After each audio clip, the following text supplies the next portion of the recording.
Direct a light ray from a ray box. Slowly slide a concave lens perpendicularly across the light ray.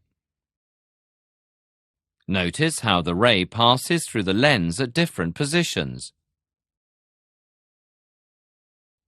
Find out where the optical center of the lens is.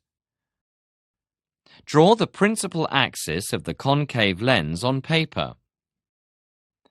Direct several light rays parallel to the principal axis onto the concave lens.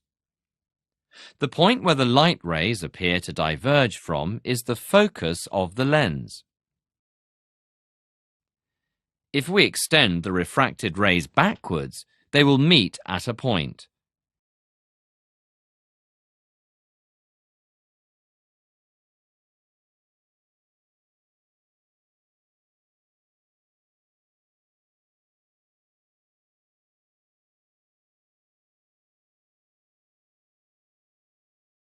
This is the focus F of the lens.